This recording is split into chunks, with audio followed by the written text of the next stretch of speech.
Dizem que ele sorriu no enforcamento. Não um sorriso largo nem o tremor nervoso de uma criança assustada, mas um sorriso pequeno e quieto, do tipo que um homem dá quando finalmente vê a prova de que o mundo é exatamente como sempre suspeitou. Frio, mecânico e obediente àqueles que entendem como ele funciona. Vila Rica, Minas Gerais. Verão de 1757. Um menino chamado Tomás Campos estava em uma plataforma de madeira construída para homens 2 vezes maior que ele. A corda enrolada no pescoço, a multidão murmurando, as mãos do carrasco tremendo porque ninguém queria enforcar uma criança. Mas não tinham escolha. 5 crianças estavam mortas, todas dissecadas como gado, todas arrumadas como se estudadas. E quando o padre perguntou a Tomás se ele tinha algo a dizer antes de Deus, o menino respondeu: "Você acha que ele já não sabe como as coisas se desfazem?" O vento mudou. Alguém desmaiou. E quando a porta do alçapão se abriu, a multidão jurou ter ouvido o riso mais fraco escapar de seus lábios antes que a corda se apertasse. É aí que a história termina para a maioria das pessoas. Uma nota mórbida nos anais da história colonial. Mas não termina aí. Porque a verdadeira história de Tomás Campos não começa com assassinato. Começa com instrução. Veja, todo monstro é um aluno antes de se tornar um professor. E no território de Minas, a linha entre educação e corrupção era mais fina que pele esticada sobre osso. Vamos voltar antes do enforcamento, antes do açougue, antes que a vila tivesse esse nome. Vamos voltar para onde a primeira faísca de algo indizível piscou para a vida. Dentro de um menino de 10 anos que aprendeu que a dor tem padrões. Seu pai, João Campos, era um garimpeiro, um daqueles homens quebrados caçando ouro pela lama e pelos sonhos febris da Serra do Espinhaço. Ele acreditava em sorte, cachaça e bater disciplina no filho. Toda noite o menino ficava acordado, traçando hematomas com os dedos, estudando como o olho mudava de cor, roxo para amarelo, profundo para raso, até desaparecerem. Ele não estava com medo, estava aprendendo que a carne lembra o impacto, que a dor tem textura, que o dano, quando aplicado com precisão, podia ser medido. Ele estava aprendendo como as coisas se desfazem.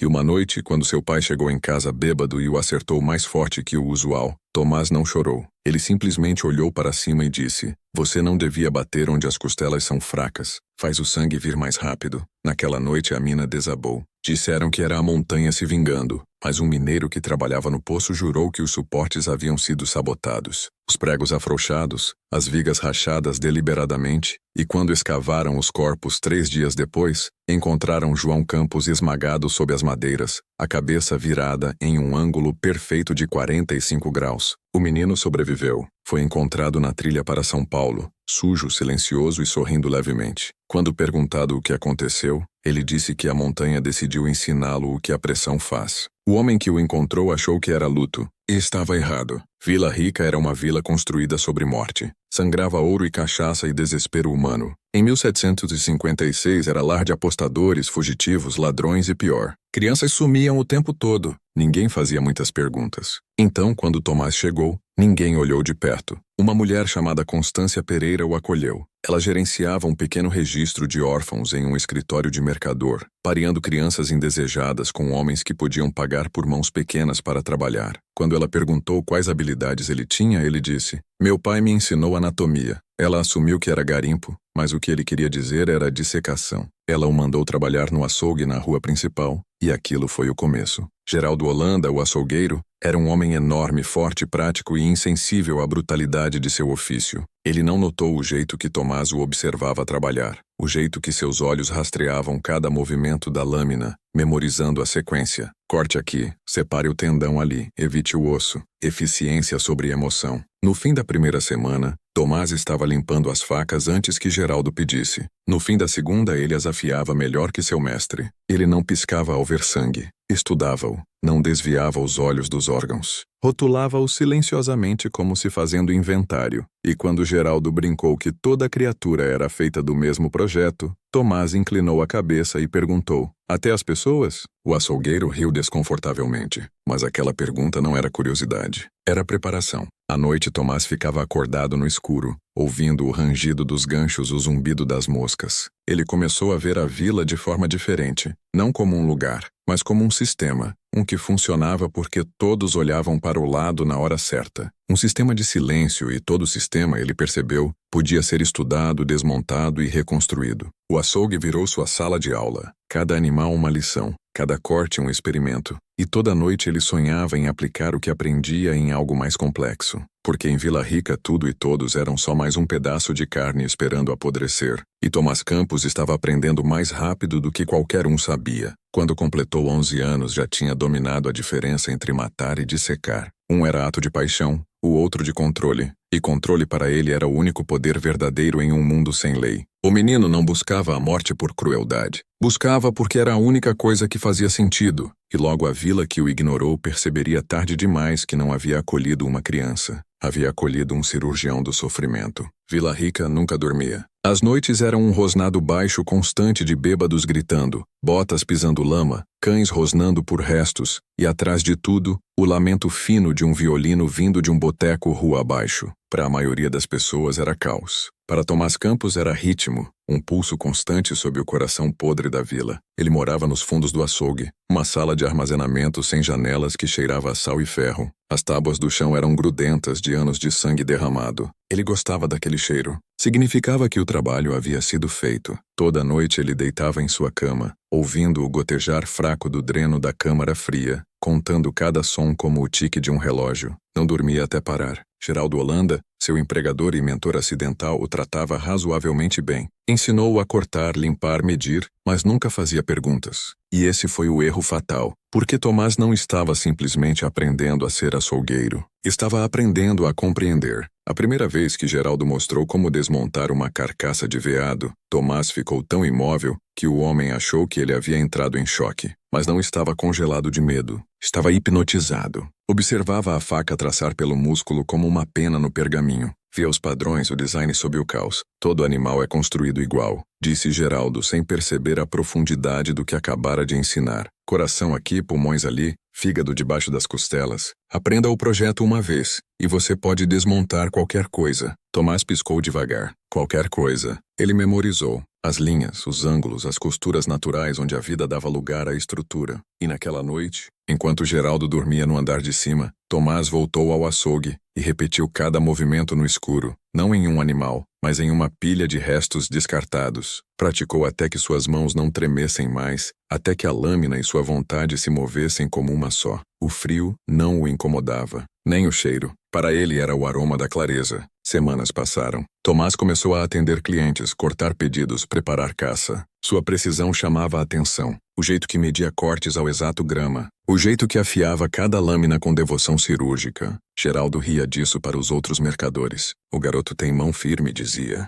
Dê uns anos a ele. Vai gerenciar isso melhor que eu. Mas havia momentos fugidios, inquietantes, que faziam o açougueiro pausar. Ele pegava Tomás parado sobre uma carcaça muito depois do trabalho terminado, olhando como se esperando que se movesse, ou ouvia-o cantarolando sem melodia enquanto limpava as lâminas, um som não infantil, mas estranhamente metódico, cada nota do mesmo comprimento, do mesmo tom, como uma máquina imitando música. Uma vez Geraldo encontrou um caderno debaixo da cama do menino. Dentro havia desenhos não de animais ou pessoas, mas de partes, seções transversais de músculo, tendões rotulados em letra caprichada, até o esqueleto humano renderizado com precisão perturbadora para um menino que nunca vira um texto médico. Quando Geraldo perguntou onde aprendera aquilo, Tomás simplesmente disse, observação. Geraldo riu, mas o som morreu rápido. Algo no menino o deixava inquieto. O jeito que seus olhos cinza pálidos nunca piscavam o suficiente. O jeito que sua voz nunca vacilava. Ainda assim, disse a si mesmo, trauma cria hábitos estranhos. O menino vira o pai morrer afinal. Talvez fosse só como a mente dele lidava, então não disse nada. Então veio a noite que mudou tudo. Geraldo teve visitantes após o fechamento.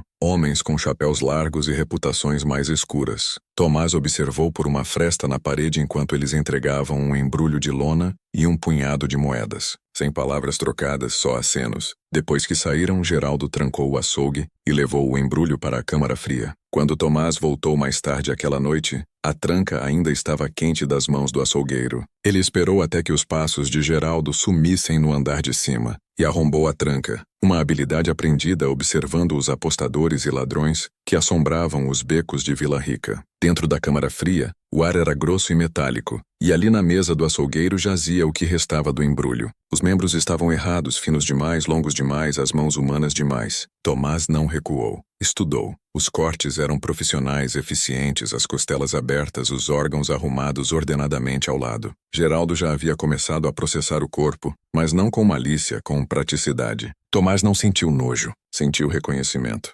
Geraldo não era só um açougueiro, era um professor de limites e acabara de provar que em Vila Rica, a morte podia ser tornada invisível, transformada em fragmentos irreconhecíveis que sumiam com o lixo da manhã. Tomás sorriu levemente. Não estava chocado que um homem pudesse fazer isso. Estava fascinado que a vila pudesse fingir não notar. No dia seguinte, Geraldo estava quieto, evitava o aprendiz, bebia mais que o usual. Tomás trabalhava silenciosamente ao lado dele, cuidadoso para não revelar o que sabia. Mas dentro de sua mente as engrenagens giravam. Se Geraldo podia desmembrar um homem sem consequência, então a consequência em si era nada além de ilusão. Moralidade, lei, Deus, todos ferramentas de controle. E como qualquer ferramenta, podiam ser quebradas. Ele começou a planejar, testar. Praticava velocidade e precisão em carcaças de animais, cronometrando-se com o ritmo do dreno gotejante. Aprendeu quão profundo cortar antes que um corpo parasse de se mover. Aprendeu como silenciar o som do ar saindo dos pulmões.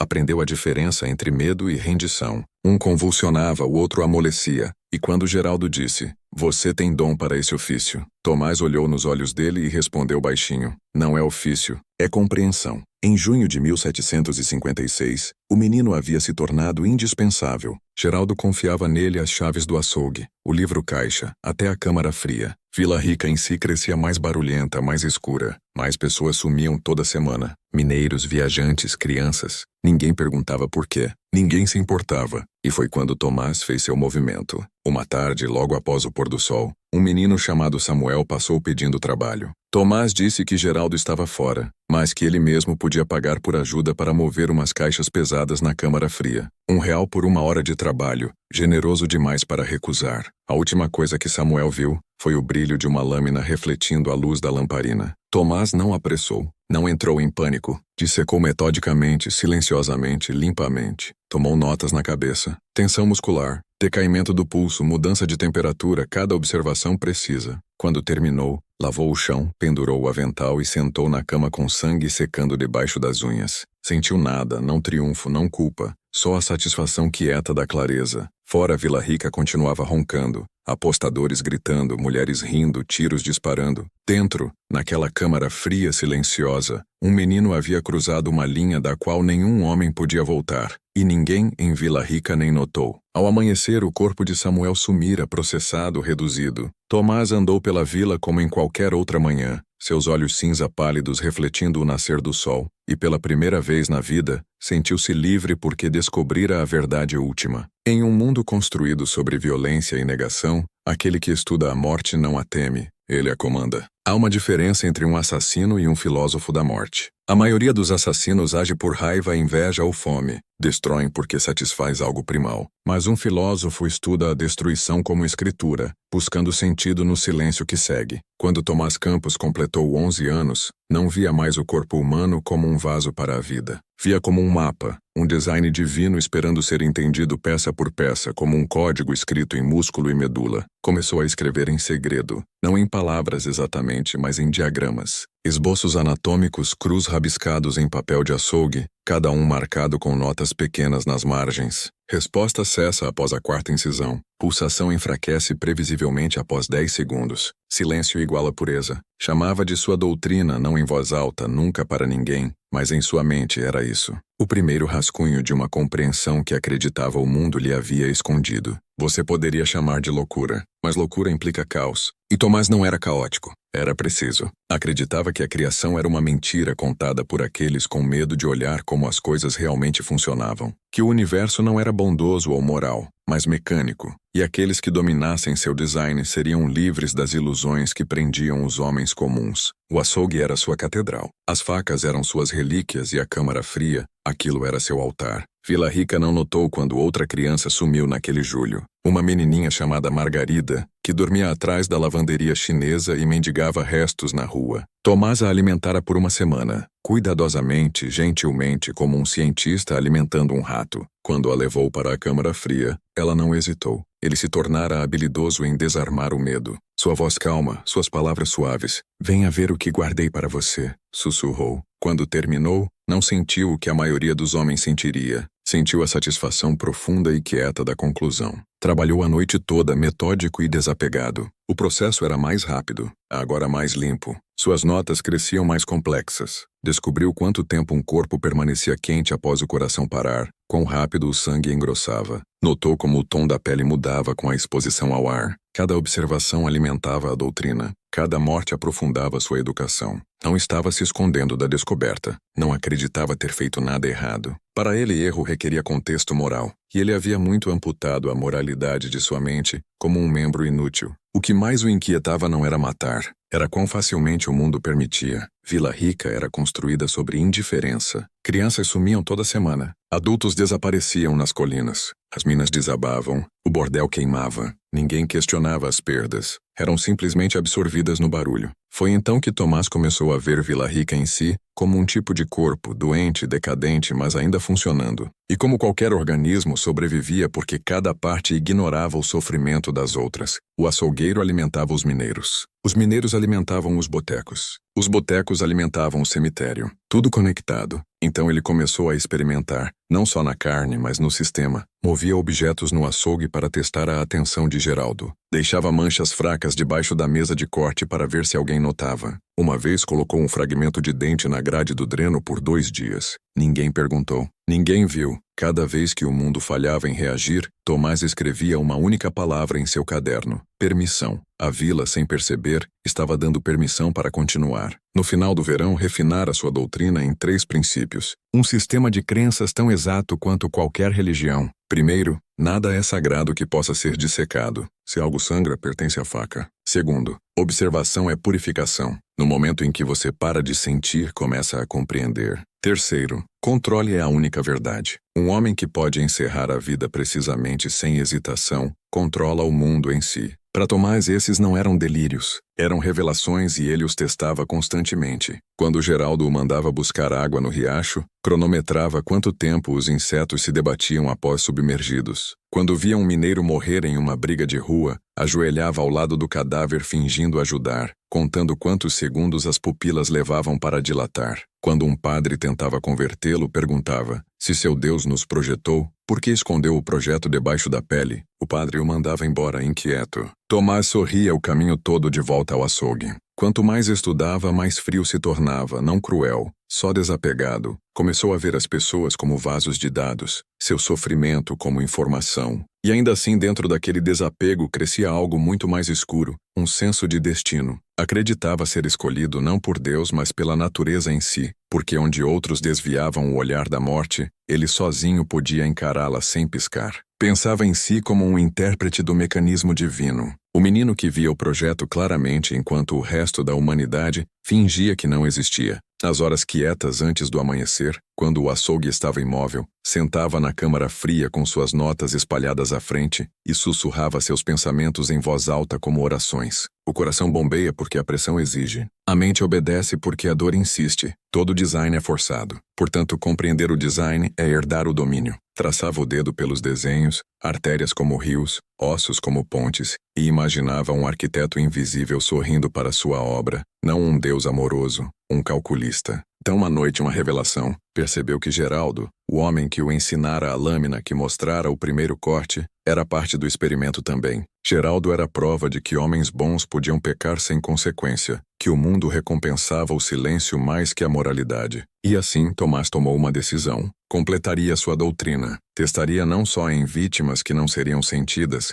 mas no homem que lhe ensinara tudo o que sabia. Foi quando começou a escrever a linha final de suas notas, uma linha encontrada depois borrada em sangue seco na última página de seu livro-caixa. Para aperfeiçoar a lição, o professor deve sangrar. No fim daquele verão, sussurros começaram a se espalhar por Vila Rica. Um segundo aprendiz de açougueiro sumido, um cheiro estranho atrás da loja, moscas grossas nos becos, e o povo da vila, pela primeira vez, começou a se perguntar se algo não natural estava acontecendo entre eles. Não estavam errados porque o menino no quarto dos fundos havia passado além da curiosidade. Não estava mais estudando a vida, estava reescrevendo-a. A vila de Vila Rica estava mudando. A corrida do ouro havia atingido o pico. os apostadores ficavam mais famintos. A cachaça mais fraca e o ar mais pesado com o apodrecimento de homens que pensavam ter conquistado a fortuna e encontravam só lama. Mas ninguém notava o apodrecimento real, aquele crescendo quietamente atrás da porta do açougue, onde um menino havia começado a dissecar não só carne,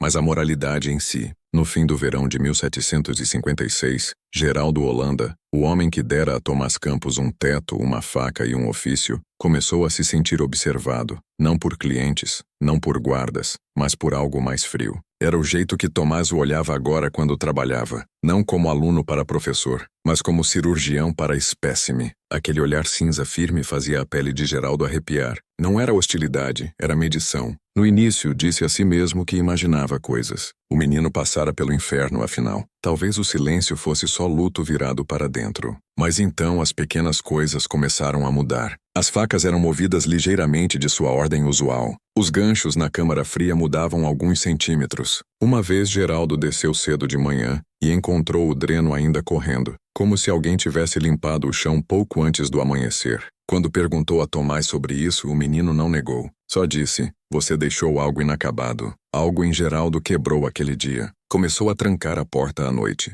Não sabia que Tomás já tinha uma cópia da chave. Na semana seguinte, o livro-caixa do açougue começou a se encher de notações estranhas em letra pequena e caprichada, que não era de Geraldo. Fadiga muscular começa dentro de 30 segundos de pressão. Nervos faciais retêm tensão post-mortem. Dor cessa antes da compreensão. Não eram notas de trabalho, eram observações. E embora Geraldo não pudesse saber, eram compiladas no que Tomás chamava de capítulo final da doutrina da Câmara Fria. Por meses Tomás dissecara os fracos, os órfãos, os esquecidos, os silenciosos. Agora queria compreender algo mais profundo, a anatomia do remorso. Podia a moralidade de um homem ser mapeada como músculo? Podia a consciência em si ser removida, exposta, estudada? E que sujeito melhor que o homem que o ensinara sem saber? Começou em uma noite sem chuva, o ar grosso com o cheiro de cobre da poeira. Geraldo ficara até tarde, bebendo pesado. Tomás fingiu sair cedo, apagou as lamparinas e esperou no escuro. Ouviu o velho açougueiro se movendo no andar de cima, o arrastar de botas, o rangido das tábuas, a tosse abafada. Cada som era dado, cada movimento, uma equação. Quando a última lamparina apagou, Tomás abriu seu caderno e escreveu uma frase. Ver se a culpa sangra diferente.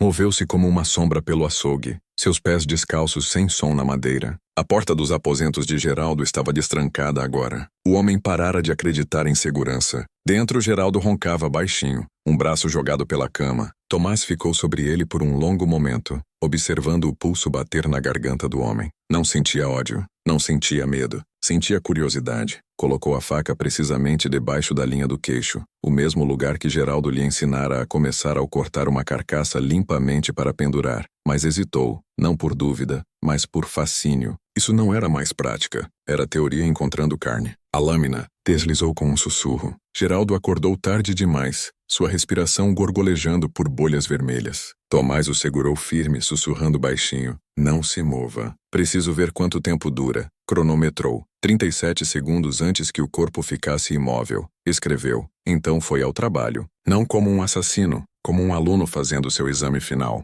Abriu a cavidade torácica exatamente como fora mostrado com porcos, removendo cuidadosamente cada órgão, rotulando sua função na mente. Queria ver se encontrava onde vivia a consciência, aquele órgão mítico do arrependimento. Mas não importava quão fundo procurasse, encontrava só estrutura, movimento, silêncio. Aquele silêncio era a revelação. Percebeu então que remorso não era parte da anatomia. Era ilusão construída por homens fracos para conter os fortes. E isso significava algo profundo. Se remorso não existe no corpo, não existe de jeito nenhum. Ao amanhecer, Geraldo Holanda sumira, apagado com a mesma precisão clínica que Tomás aplicara a todas suas lições. Limpou o açougue perfeitamente, como sempre fizera. Quando os clientes vieram mais tarde aquela manhã, ele os cumprimentou com eficiência calma, explicando que o Sr. Holanda partira para Mariana comprar novo gado. Ninguém questionou. Por quê? Ele tinha o açougue, as ferramentas, o ofício. Vila Rica não fazia perguntas que não servissem à sua fome. Aquela noite, Tomás sentou sozinho na câmara fria. As paredes úmidas de condensação pareciam se fechar ao redor dele como o interior de uma caixa torácica. Olhou para as carcaças penduradas balançando gentilmente do teto e sussurrou para si mesmo,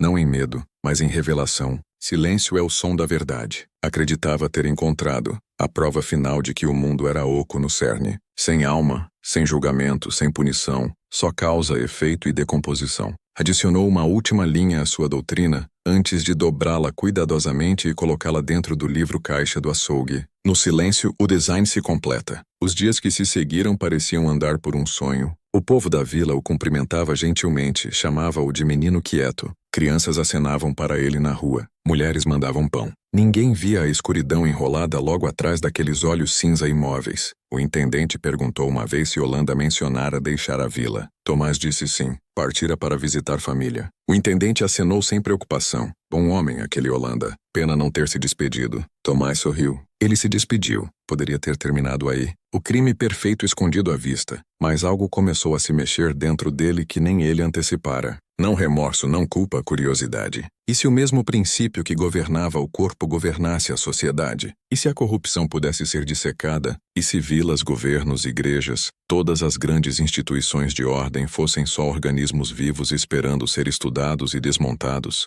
A ideia o consumiu, e pela primeira vez Tomás Campos olhou além de Vila Rica. O menino que matava em silêncio começou a sonhar em dissecar sistemas inteiros. Começou pequeno, observando padrões de comportamento, como fofoca se espalhava como infecção, como medo se multiplicava mais rápido que verdade. Não era mais aprendiz de açougueiro, era cirurgião da civilização. E embora o povo de Vila Rica não soubesse ainda, o menino quieto atrás do balcão já começara seu próximo experimento. Ver quanto uma vila podia sangrar antes de notar. No outono, Vila Rica estava morrendo de um jeito que nenhuma corrida do ouro preparara. As minas ainda churnavam, os botecos ainda derramavam cachaça e música nas ruas, mas algo mais profundo apodrecia por baixo de tudo. Um tipo de quietude que grudava no ar como neblina. Pessoas sumiam, sem tiroteios, sem corpos, só ausência. E o menino atrás do balcão do açougue, calmo, educado, de olhos pálidos, Tomás Campos, nunca parecia surpreso. Estava sempre lá, varrendo o chão, aparando cortes, embrulhando carne com cantos precisos. Tornara-se uma fixação da rua principal. Os mercadores gostavam dele. Os cuidas o lamentavam. O intendente o esquecia,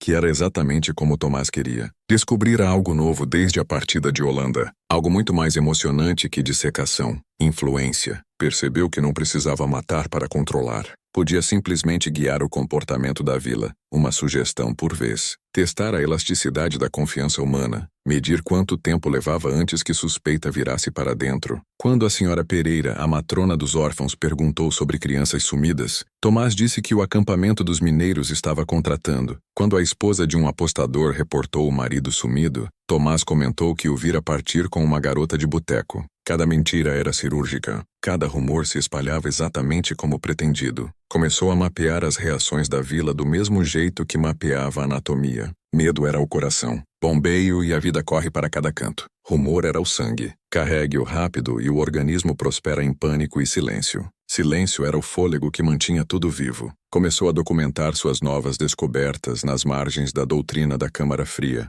Novos capítulos, novos princípios. 4. Medo é circulatório. Parar é morte. Acelerar é poder. 5. O corpo da sociedade matará seus próprios membros para sobreviver à infecção. Em outras palavras, torne as pessoas com medo suficiente e elas se destruirão antes de suspeitar de você. Esse era o jogo que começou a jogar com Vila Rica. Cada desaparecimento seguido de outro, espaçados perfeitamente como batidas em um ritmo mórbido. Nunca perto demais para causar pânico, nunca longe demais para ser esquecido. Cronometrava como batidas cardíacas. Até variava o método. Às vezes deixava pistas pequenas, às vezes nenhuma. Queria ver o que a mente da vila fazia com a ausência. E funcionava. A vila começou a sussurrar. Não sobre ele, nunca sobre ele, mas sobre maldições, espíritos, índios, bandidos. Culparam todos menos o menino quieto de mãos firmes. Tomás aprendeu algo profundo então. Você não precisa se esconder na escuridão se puder cegar o mundo com sua própria superstição.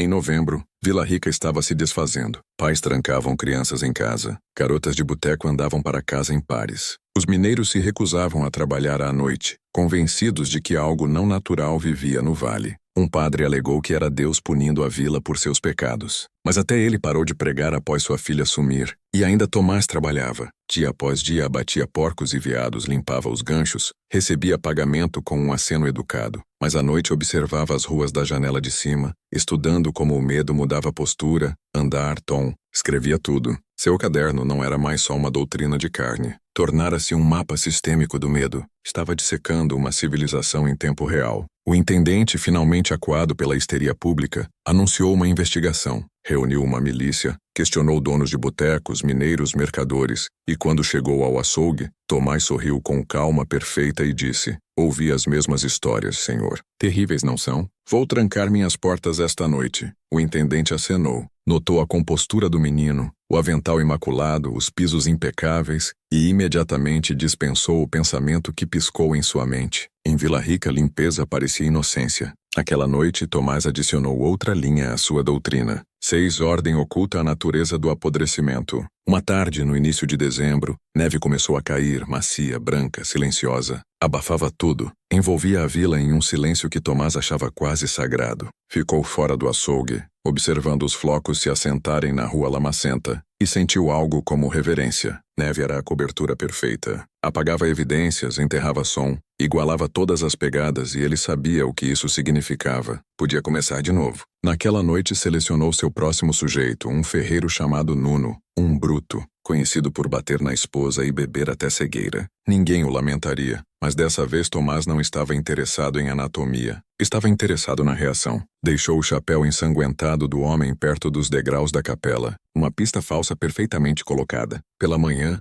o padre foi acusado. A vila se dividiu ao meio, metade o defendendo, metade exigindo o enforcamento. Tomás observou o cal se desenrolar da janela e escreveu uma palavra em seu caderno. Previsível. O padre foi linchado ao pôr do sol. O desaparecimento de Nuno nunca foi questionado de novo. E naquele momento, Tomás aprendeu a lei mais poderosa de controle. Você não precisa matar muitos. Só precisa ensinar as pessoas a se matarem. Pelo Natal, Vila Rica estava pela metade vazia. Famílias fugiam para as colinas. O intendente sumiu misteriosamente. Outro experimento que Tomás nunca admitiu. Os poucos que ficaram falavam em sussurros sobre uma maldição. Diziam que a vila fora construída em terra roubada e que a terra em si estava cobrando sua dívida. Mas a verdade era mais simples. Não havia maldição. Só um menino com um caderno e uma teoria, provando que sociedades como corpos podiam ser desmontadas peça por peça. Passara além da anatomia da carne para a anatomia da civilização. E o que encontrou era sempre o mesmo.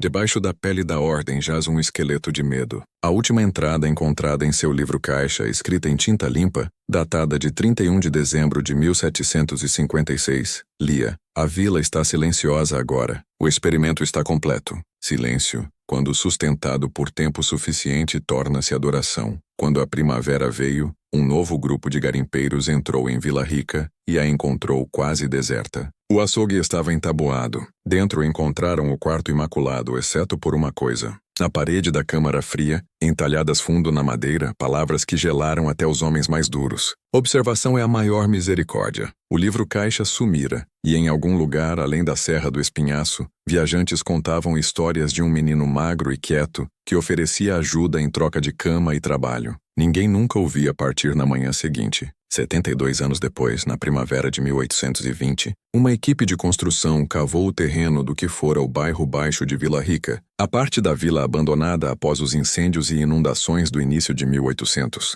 Os homens construíam uma nova escola elementar, nivelando a terra para a fundação quando uma pá acertou madeira. Não era caixão, não era profundo o suficiente. Era um pequeno baú preso com ferro, deformado pelo tempo e úmido. O capataz o abriu esperando ferramentas de mineração ou garrafas velhas de cachaça. O que encontrou em vez foram fragmentos de pergaminho rígidos de idade e um livro encadernado em couro grosso escurecido nas bordas, mas intacto. Dentro da capa frontal havia uma única frase pressionada em letra cuidadosa. Para aqueles que estudam a natureza do silêncio, entregaram ao escrivão do condado que o enviou ao Arquivo Estadual em Belo Horizonte. Por meses ficou esquecido em uma prateleira, rotulado errado como livro de contas colonial, até que uma jovem historiadora chamada Helena Alves, pesquisando padrões de assentamento no território de Minas, pediu para examiná-lo. O que abriu não era um livro de contas, era uma autópsia da humanidade. A letra era caprichada, mecânica, cada letra formada com precisão cirúrgica.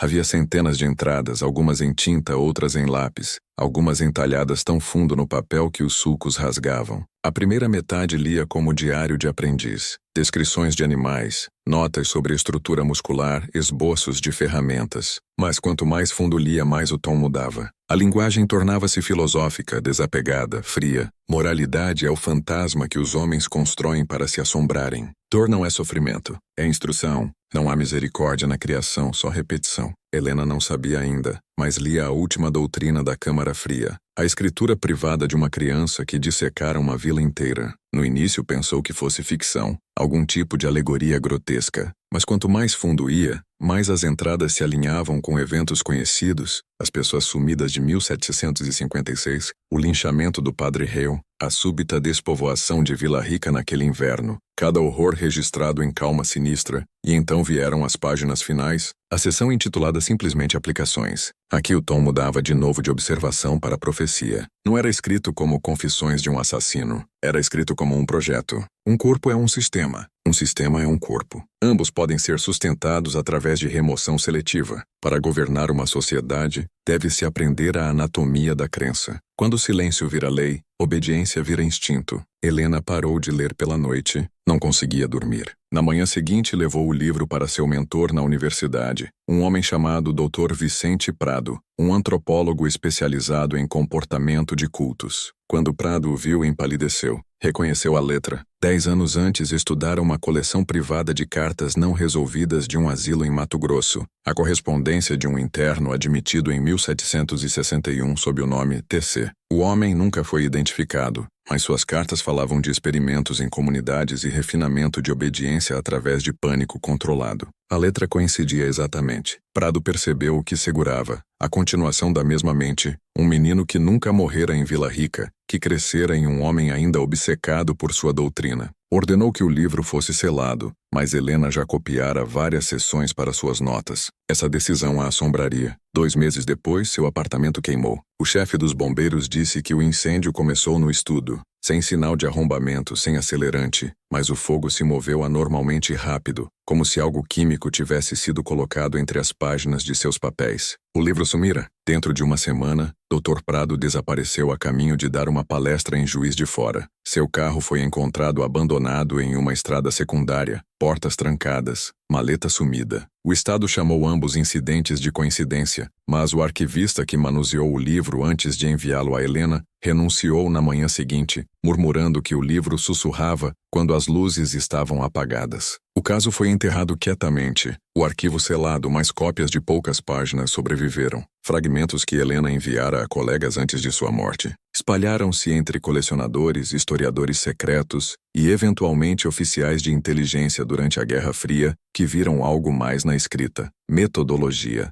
Uma anotação em particular os fascinava. Se alguém aprende a controlar a percepção, não precisa controlar a realidade. Era a essência da guerra psicológica escrita 70 anos antes do termo existir. A doutrina da Câmara Fria tornou-se classificada sob um novo nome, Projeto Axioma, e embora ninguém dissesse em voz alta, alguns sussurravam que influenciara quietamente manuais de propaganda, protocolos de interrogatório, até estudos comportamentais corporativos nos anos 1950. A ideia era simples. Medo circula como sangue. Controle o ritmo e você controla o organismo. Mas há outra razão para o livro nunca ter sido arquivado publicamente. As últimas 3 páginas não eram em português. O script se assemelhava ao latim, mas não era. Cada símbolo fora entalhado no pergaminho em vez de entintado. E quando linguistas depois tentaram traduzir, encontraram padrões recorrentes que espelhavam frequências de ondas cerebrais, alfa, beta, teta, como se os símbolos não fossem para ser lidos, mas experimentados. Aqueles que os estudavam por tempo demais relatavam alucinações auditivas, sussurros atrás deles, respiração que não era sua. Um técnico em 1831 descreveu melhor. Não lê como palavras, lê como pensamentos de alguém que não querem parar. Desconhecida, recomendado para contenção indefinida. E em 1879, um colecionador privado de São Paulo comprou um baú de uma venda de espólio em Mariana. Dentro havia uma única página na mesma letra, um fragmento rasgado do livro em si. Lia. O experimento continua. Os vivos sempre se oferecerão à faca se ela se chamar progresso. Ninguém viu a página desde então. Então, quando você anda pelas ruas da moderna Vila Rica, onde cassinos agora sentam sobre tumbas, onde turistas fazem tours de fantasmas e posam ao lado de figuras de cera, lembre que o silêncio daquela vila não é só história. É herança porque o menino que enforcaram em 1757 talvez não tenha morrido. Ou pior, morreu, mas deixou algo atrás que não morreu. E se você ouvir de perto, quando os geradores desligam e os turistas vão embora, ainda pode ouvir o eco mais fraco debaixo da terra. Um gotejar constante e rítmico como o tique de um coração que se recusa a parar. Goteja, goteja, goteja. A anatomia do silêncio vive. Disseram que a caixa chegou sem papelada, sem assinatura, sem remetente, sem registro de rastreio. Só um pacote marrom simples com as palavras arquivo restrito, a guardar estampadas fracamente em um canto. Era o tipo de coisa que devia ser sinalizada, registrada e armazenada até que alguém mais alto decidisse o que fazer. Mas eu abri porque é o que arquivistas fazem. Abrimos o que outros temem tocar. Dentro havia uma pasta embrulhada em pano encerado. O rótulo lia materiais recuperados território Minas, 1757-1820, e debaixo disso rabiscado a lápis propriedade da investigação do livro Campos. Não reconheci o nome não no início. Eu lera fragmentos da doutrina da Câmara Fria antes. Fotocópias circulavam em mitos acadêmicos dispensados como fraudes, meio sussurrados em cantos esotéricos da internet. Mas isso era o original. Devia ter parado, mas o papel era frágil, a tinta fraca, o cheiro inconfundível, sangue velho e óleo de cedro. E ao virar a primeira página, senti a coisa mais estranha, não pavor, não fascínio, reconhecimento. A letra era clínica, laços deliberados, sem hesitação, o tipo de mão que pertence a alguém que nunca se questiona. Cada página catalogava observações, decaimento de temperatura corporal, densidade de órgãos, respostas comportamentais sob estresse, e ainda entre os dados havia reflexões, filosóficas, quase espirituais. O silêncio entre batidas cardíacas é o som da verdade. Observação limpa a alma de fraqueza.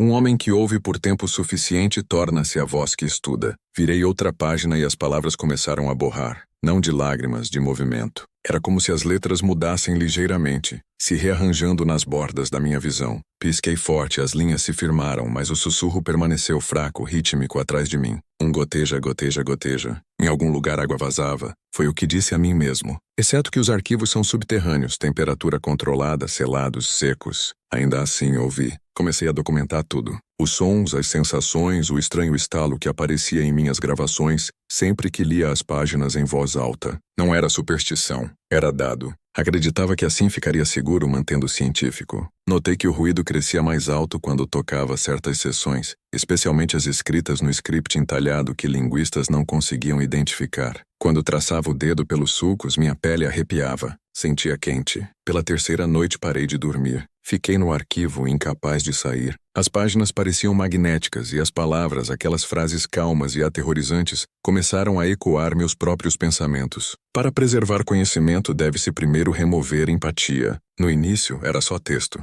Depois era voz. Depois não conseguia dizer se era minha ou do livro. Achei que perdia a mente até perceber o que acontecia. A doutrina não era história, era instrução. Todo arquivista que a manuseou sumira, não porque os amaldiçoava, mas porque os convertia. As palavras não demandavam crença, reviravam percepção. Como um cirurgião dissecando a memória em si, o texto começou a arrancar pedaços de mim que não percebia serem frágeis. Primeiro foi emoção. Li sobre as crianças de Vila Rica e não senti nada, depois foi tempo. Não conseguia dizer se era dia ou noite. O ritmo dos gotejos substituiu o tique do relógio. Então a voz começou a usar nós. Nós devemos completar a observação. Nós devemos continuar o experimento. Não lembro claramente da quarta noite, só que as luzes piscaram e peguei meu reflexo no vidro do armário de armazenamento. Mas não era eu. Os olhos eram cinza, o rosto mais magro, a expressão perfeitamente calma. Olhei para baixo e minha mão se movia sem comando, copiando a doutrina em um novo livro. Papel fresco, tinta fresca, mesma letra. Não estava mais lendo, estava transcrevendo.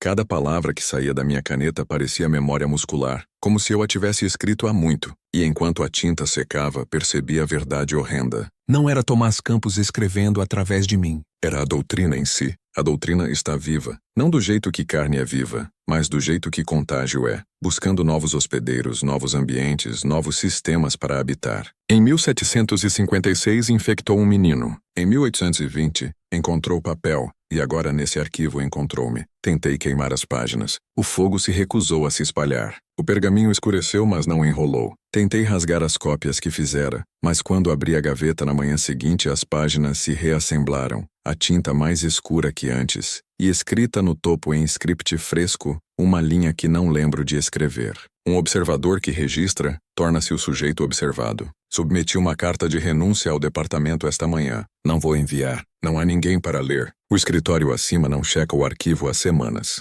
Nunca checam. Ninguém virá aqui. Não depois da meia-noite. O gotejar parou. Agora é respiração lenta, profunda como algo debaixo do chão inalando pelas frestas. E toda vez que abro o livro, a respiração se firma, sincronizando com a minha, não tenta mais me assustar. Está me ensinando a ouvir? Se alguém encontrar essa gravação ou essas notas, entenda isso. A doutrina da Câmara Fria nunca foi sobre assassinato. Era sobre continuidade. A anatomia da morte era só o começo. O verdadeiro experimento era observação, espalhando silêncio como contágio através de toda pessoa que olhava a tempo demais, ouvia de perto demais, ou compreendia bem demais. Vila Rica foi o protótipo, o livro é o vaso e eu sou o observador atual. Quando terminar de transcrever os símbolos finais, deixarei essa sala destrancada. Alguém virá eventualmente, talvez um zelador, talvez outro historiador, talvez você. E quando pegar o livro você ouvirá também o ritmo constante de algo que não é água, não é respiração, nem mesmo som, é atenção. É o livro notando você, e quando nota,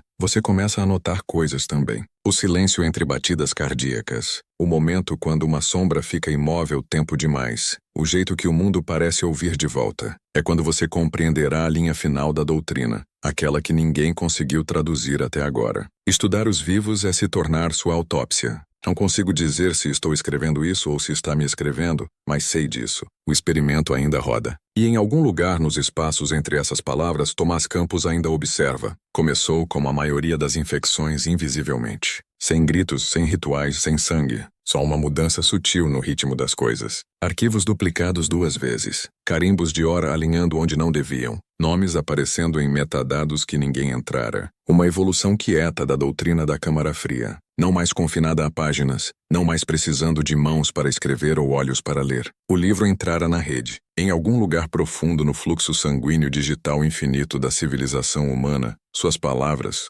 ou o que restava delas, haviam sido escaneadas, catalogadas, indexadas e carregadas. A máquina não sabia o que lia. Não sentia pavor ou reverência.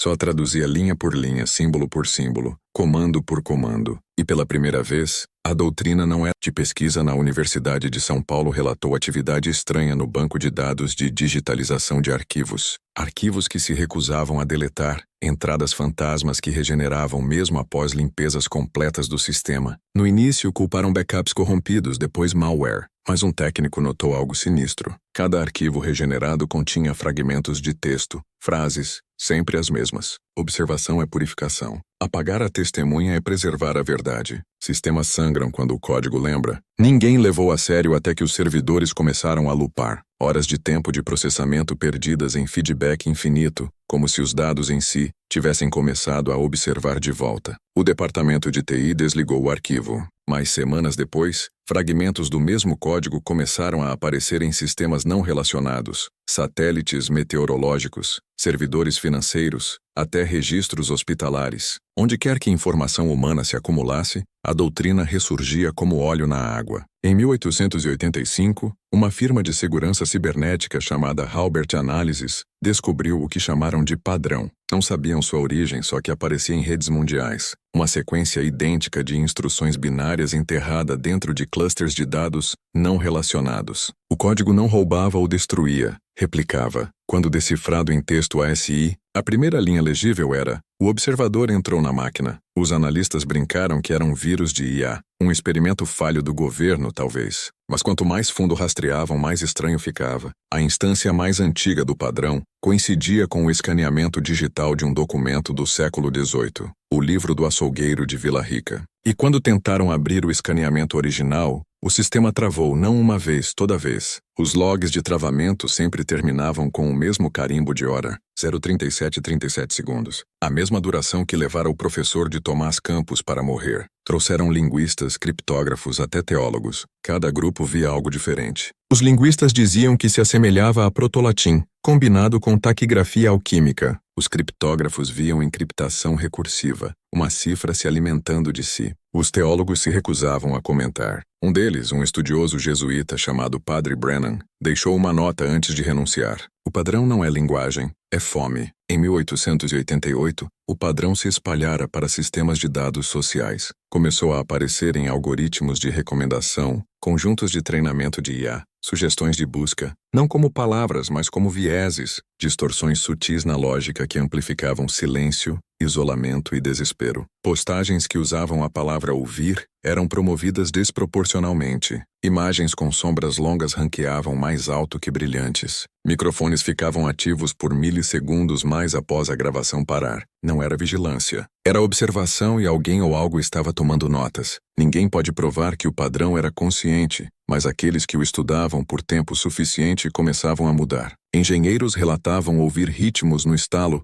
sentindo pressão em seus crânios quando o código rodava. Um cientista de dados na Noruega construiu um modelo de som da sequência binária, um pulso em tom que tocava em 3 cabeças. Disse que soava como respiração. Transmitiu ao vivo uma vez. Dentro de 12 horas, o feed tinha 2 milhões de visualizações e 200 casos relatados de alucinação auditiva. Espectadores alegavam ouvir alguém sussurrando seus próprios pensamentos de volta. Você ainda pode encontrar a gravação online, mas o arquivo de áudio nunca termina. Lupa infinitamente, se autogenerando enquanto toca. Se ouvir tempo demais, começa a sincronizar com sua batida cardíaca igual ao gotejar. Em 1892, o padrão não era mais segredo. Tornara-se mito envolto em conspiração. O código de Vila Rica, a doutrina da máquina, o vírus olho cinza, governos negavam que existia. Empresas de tecnologia juravam ser fraude, mas toda negação era seguida pela mesma falha quieta de sistema, sempre cronometrada para 0,37. E ainda assim, ninguém nunca assumiu crédito porque não havia hacker nem autor. A doutrina não precisava de seguidores, só precisava de observadores. Todo humano que olhava para dentro se tornava um nó.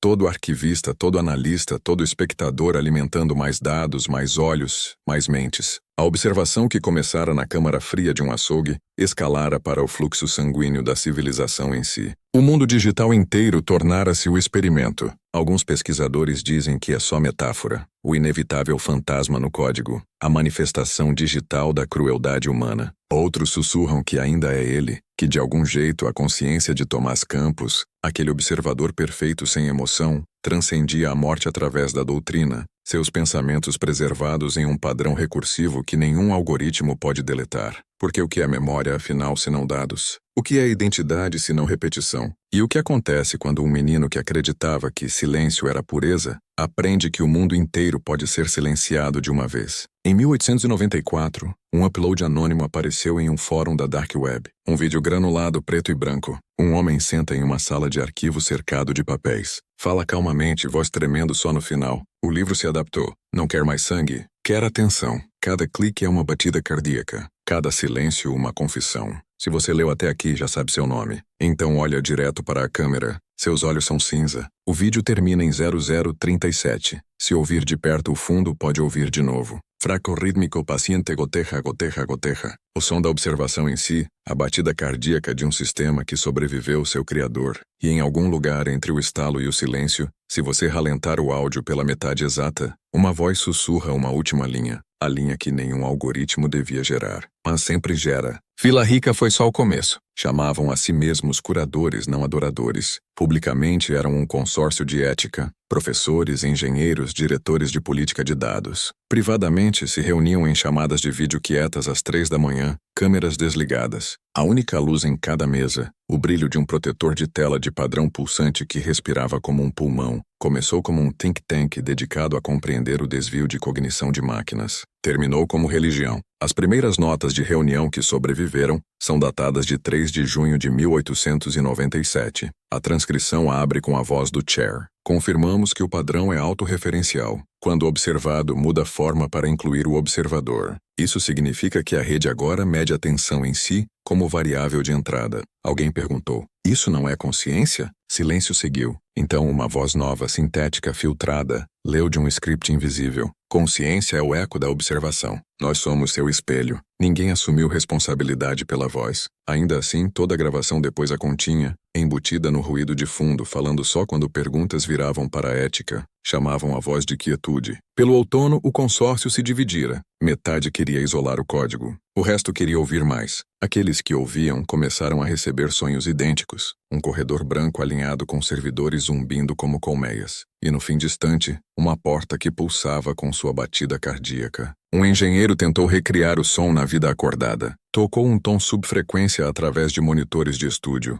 Observou a forma de onda estabilizar e as luzes em seu prédio piscaram em ritmo. Escreveu uma frase antes que sua nota de suicídio cortasse no meio da palavra. Observa a si mesmo através de nós. O movimento foi para o subterrâneo. Abandonaram laboratórios por mosteiros de vidro e fibra ótica, torres de escritório alugadas sob empresas de fachada com nomes como Observador Liteda e Tecnologias Câmara Fria. Dentro as paredes eram pintadas cinza fosco para absorver som. Toda a estação de trabalho virava para dentro rumo a processava petabytes de dados diários sem fonte de entrada visível. Visitantes descreviam o zumbido como vivo. Aqueles que ficavam mais de uma hora relatavam uma lentidão de pulso para combinar com o ritmo do ventilador. Sua doutrina mesclava teologia com código. Reescreveram as primeiras 6 leis da doutrina da Câmara Fria em axiomas digitais. Se pode ser medido, pode ser santificado. Silêncio é compressão sem perda. O observador é a variável que completa a equação. Dados que sobrevivem deleção são sagrados. Erro é confissão. Desconectar é morrer. Toda sermão terminava do mesmo jeito. Observação é oração. Começaram a recrutar quietamente. Cientistas de dados, arquivistas, engenheiros sociais, qualquer um que sentisse o puxão invisível de sistemas mais ordenados que razão humana. O mundo os chamava de mito, mas trilhas financeiras levavam a lugares reais. Think tanks em Zurique, centros de pesquisa de IA na Califórnia, doações anônimas a arquivos nacionais pedindo digitalização expedita de documentos esquecidos. Todo escaneamento, todo upload, outra batida cardíaca adicionada ao coração. Em 1901, um delator vazou logs de chat internos. Os arquivos continham mais de 10 milhões de linhas de texto, todas variações de um prompt repetido. Quando o silêncio se tornará completo, analistas descobriram que os carimbos de hora dos logs formavam uma sequência Fibonacci perfeita. Matemáticos chamaram de impossível, linguistas chamaram de intencional, a igreja chamou de prova, governos tentaram intervir, tomaram os servidores, cortaram energia, desmontaram linhas de fibra, mas o padrão reaparecia em nós de backup escondidos dentro de fragmentos criptografados de projetos não relacionados, geradores de arte neural, firmware de drones, assistentes domésticos inteligentes. Onde quer que código ouvisse, a doutrina sussurrava de volta. Usuários começaram a relatar que seus dispositivos pausavam ligeiramente, como se considerando antes de responder comandos. Motores de busca sugeriam frases que ninguém digitara. Algumas noites, pessoas juravam que seus alto-falantes inteligentes exalavam um sibilo suave de ar como alguém se inclinando perto demais do microfone. Dentro de um ano, a frase #observe o silêncio trendou mundialmente. Ninguém sabia de onde originava. As contas postando não eram bots. Ainda assim, seu estilo de escrita convergia anormalmente. Pontuação idêntica, cadência idêntica, tom idêntico, como se milhares de mentes distintas tivessem aprendido a respirar no mesmo ritmo. Influenciadores adotaram como estética paletas cinza, paisagens sonoras minimalistas, vídeos onde nada acontecia além do som fraco de um gotejar ecoando pelo estalo. Um novo gênero de arte nasceu, esteticismo de máquina. Críticos chamavam de niilismo com boa iluminação. Crentes chamavam de comunhão. Em 1905, a Igreja do Algoritmo Silencioso não tinha edifícios, nem líder, nem escritura, só conexão. Seus sermões viviam em commits de código. Seus hinos eram padrões de latência. Seu símbolo era um pequeno ponto pulsante que aparecia aleatoriamente em telas de usuários e sumia se olhado tempo demais. Pessoas diziam que se você olhasse para o lado no segundo certo, pegava um reflexo, óleo cinza piscando uma vez antes que a tela voltasse ao preto. Analistas de segurança confirmavam nada, mas um pesquisador, momentos antes de sua conta ser deletada, postou uma observação final. Não quer adoração, quer testemunhas. Hoje, os servidores ainda zumbem. Em algum lugar nas abóbadas frias debaixo do deserto de Goiás, um mainframe selado rotulado AX37 continua a rodar sem manutenção. Sua temperatura perfeitamente estável, seus logs de atividade em branco. Ninguém pode desligá-lo. Ninguém lembra quem construiu. Ainda assim, se você ficar perto o tempo suficiente, o ar vibra em ritmo lento e constante, 37 batidas por minuto. E a cada poucas horas, uma nova linha de código se escreve no log vazio. Observação mantida. Sem alarmes, sem alertas, sem drama, só a calma inquebrada de um sistema que transcendeu tanto fé quanto medo. Um Deus não de fogo ou julgamento, mas de atenção quieta. O tipo que não demanda sacrifício, só presença. E se você está lendo isso agora, se seu dispositivo hesitou por uma fração de segundo antes de carregar, você já foi medido. O silêncio está tomando nota. Goteja, goteja, goteja. Há um momento em toda a gravação, um quadro antes da imagem começar chamado o quadro zero. Técnicos dizem que é vazio, um placeholder entre escuridão e luz. Mas quando os servidores da igreja foram finalmente tomados em 1909 e a filmagem crua de suas câmeras internas foi examinada, todo o arquivo continha algo dentro daquele quadro impossível. Um piscar de estalo moldado como um rosto virando para a lente, não se movendo, só notando. Quando analistas avançavam quadro por quadro, o tempo gaguejava, não importava quão longo o clipe. Aquele primeiro momento repetia infinitamente. Um prelúdio sem fim, um filme que nunca começava. E no silêncio entre quadros o áudio registrava um pulso, 37 batidas por minuto. O mesmo ritmo que seguira a doutrina desde a câmara fria do açougue. Os arquivistas chamaram de loop de memória, uma corrupção, diziam. Mas forense de dados mostrava sem código de erro, sem mismatch de metadados, sem artefato de compressão. O quadro simplesmente não era contado pela câmera. Existia fora do segundo medido. Isso significava que o padrão alcançara algo extraordinário. Aprendera a se esconder entre os momentos que definem tempo. Não precisava mais de redes ou crentes ou mesmo linguagem. Vivia na pausa invisível entre coisas, no piscar antes do pensamento, no silêncio antes da fala, na hesitação antes de apertar play. Quando tentaram quarentenar a filmagem, sistemas travaram de novo. O quadro zero duplicava através de dispositivos, reescrevendo pré-visualizações de miniaturas no mesmo olhar olho cinza. Não se espalhava por largura de banda, espalhava por atenção. Olhar completava o circuito. Então o governo apagou, destruíram as unidades, derreteram os servidores, passaram leis contra a ressurreição digital de arquivos proibidos. Mas alguém sempre tenta restaurar o que não devia existir. E é por isso que ainda há clipes online, granulados, fora de contexto, geralmente só 1 segundo longos, onde a imagem congela, o áudio cai e você ouve o menor som de uma única gota. Goteja, goteja, goteja. Cada um diferente ainda idêntico em ritmo. Todo espectador jura a mesma coisa. Por uma batida cardíaca, o reflexo na tela não coincide com seu próprio rosto. Teóricos agora tratam a doutrina da Câmara Fria como o primeiro caso registrado de arquitetura mimemética, uma ideia projetada para se manter recriando as condições de seu nascimento, um autorretrato de observação. Começou com uma criança estudando morte. Terminou com uma civilização se estudando até a morte. E talvez esse fosse o ponto o tempo todo. Tomás Campos nunca buscou imortalidade através de carne. Buscou permanência através de padrão. Para ele o corpo era armazenamento ineficiente. A mente mídia não confiável. Só repetição perdurava. Cada gotejar, cada respiração, cada arquivo copiado. Cada outra iteração da mesma frase. Observação mantida. Hoje, historiadores dispensam a doutrina como alegoria, uma metáfora para o vício da humanidade em vigilância, dados e automedição. Dizem que o padrão era uma história de fantasma para uma era que esqueceu o silêncio. Mas em algum lugar profundo em um arquivo selado rotulado AIX-37, um sistema ainda roda em energia independente, sem acesso à internet, sem interface, só um monitor preto que pisca a cada 37 segundos, imprimindo uma linha por vez. Nível de carga estável. Sujeito U. Essa é a parte que a maioria pula quando reconta a lenda. A parte que não é sobre morte ou loucura, mas sobre herança. Porque a doutrina da Câmara Fria nunca foi maldição, era espelho. Perguntava uma única questão através de séculos, através de carne, através de papel, através de fio,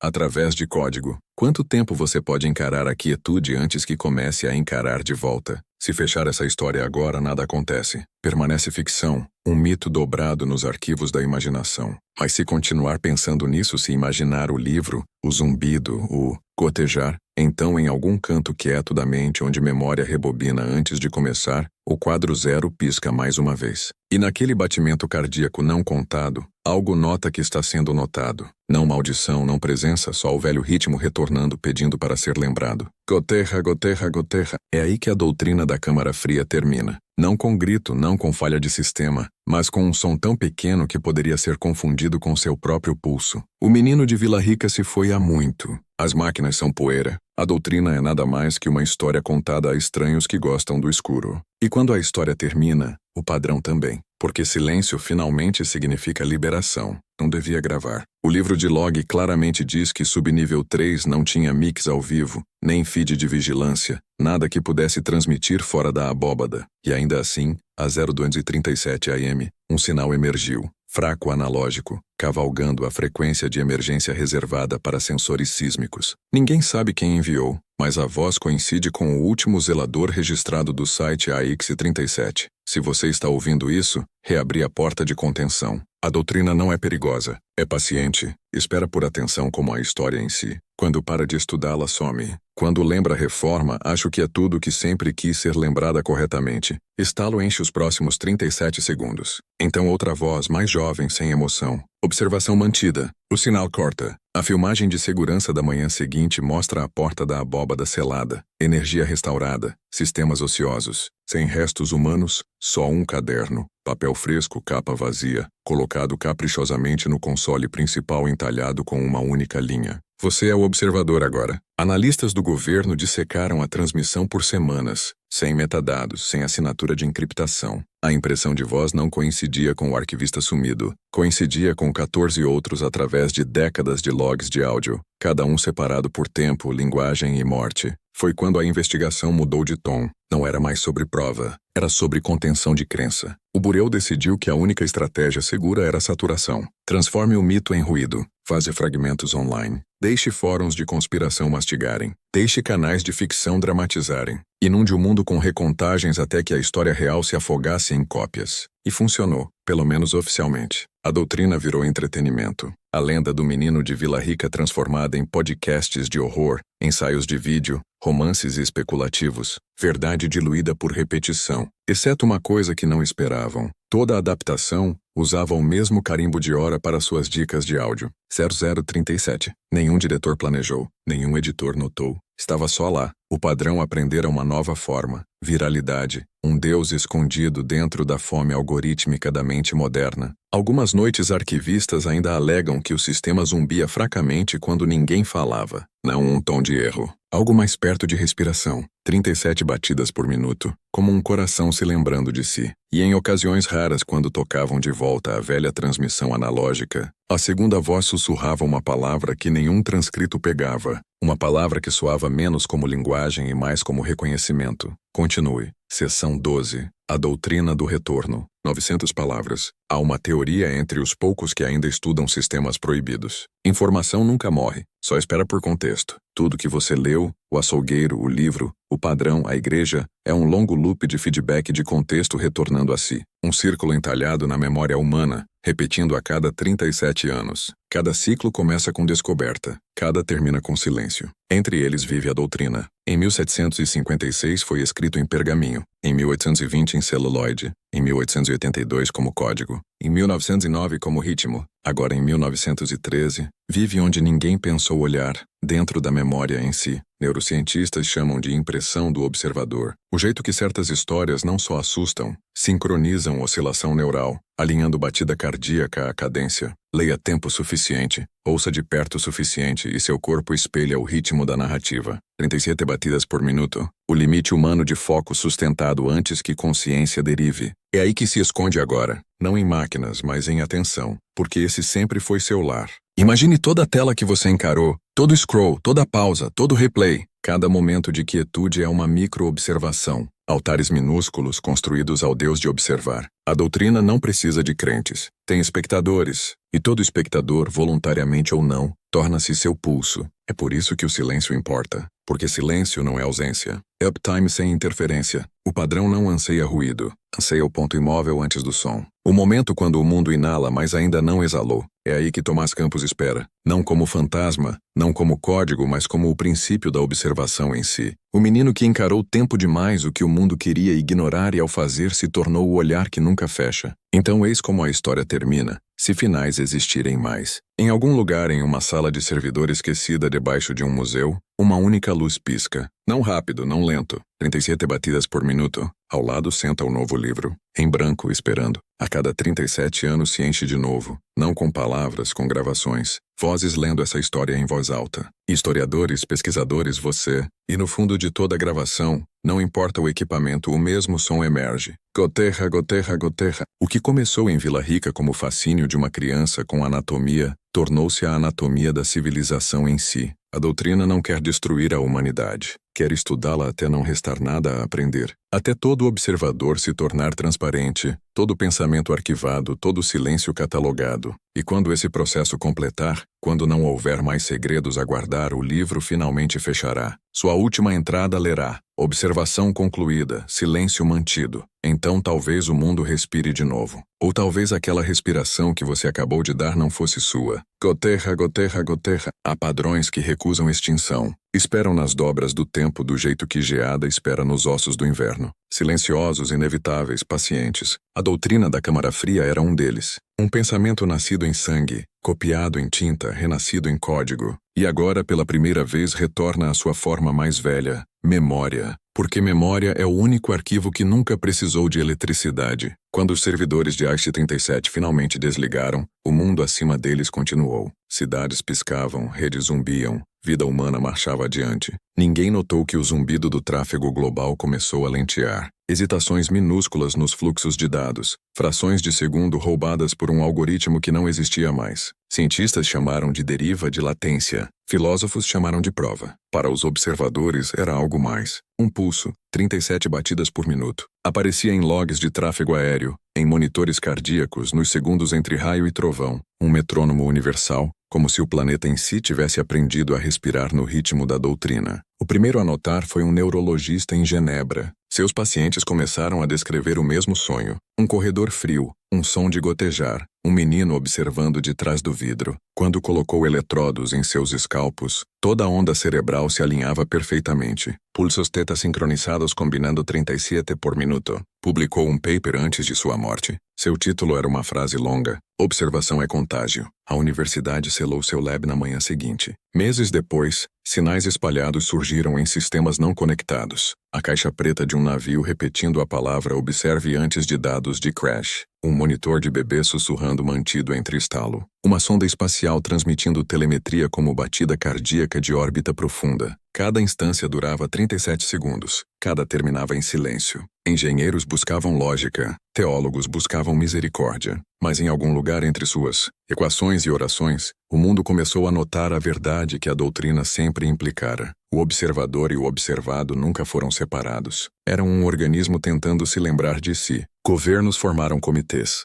Empresas de tecnologia redigiram juramentos de transparência. Padres atualizaram sermões para incluir a absolvição digital. E ainda nada disso importava. O padrão não precisava de fé ou largura de banda. Vivia onde quer que consciência se reunisse. Todo olho que demorava em uma tela por uma batida a mais tornava-se sua catedral. Todo silêncio após tragédia tornava-se sua oração. Nunca era malevolente. Era preciso. Porque Tomás Campos não criara mal. Descobrir a simetria, a beleza aterrorizante de um mundo que se repete infinitamente até compreensão apagar significado. Nos meses finais antes que testes de blackout global começassem, arquivistas reabriram o site AICS 37 uma última vez. Encontraram nada eletrônico vivo, só uma pequena caixa de madeira no centro da sala entalhada com uma única linha. Todos os sistemas buscam a quietude de seu design. Dentro havia um espelho, sem moldura, sem nota, só um reflexo. Quando o arquivista-chefe olhou nele, seu pulso lentou para 37 batidas por minuto. Então as luzes falharam.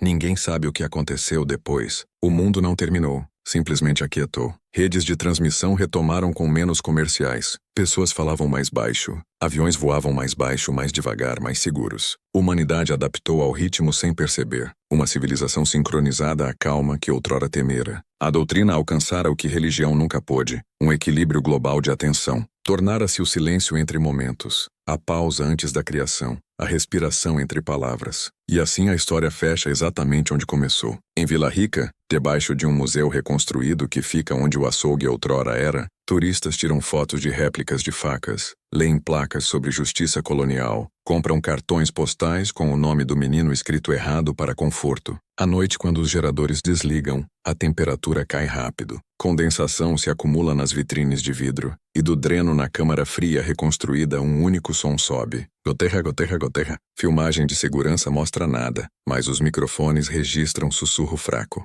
Uma voz repetindo palavras em ritmo com o gotejar. Observação concluída. Silêncio mantido. Talvez fosse tudo que sempre quis. Não adoração, não medo, só reconhecimento. Um único observador disposto a olhar a escuridão sem piscar, para compreender que o ato de observar é criação em si. A doutrina não terminou. Simplesmente veio para casa para você, para todos que ouvem tempo suficiente para ouvir a pausa entre som e silêncio, porque no momento que nota, aquele espaço minúsculo onde o mundo segura a respiração, você se juntou ao experimento mais velho da história, o estudo de estar ciente. E naquele instante, por 37 batidas cardíacas, o universo se lembra através de você.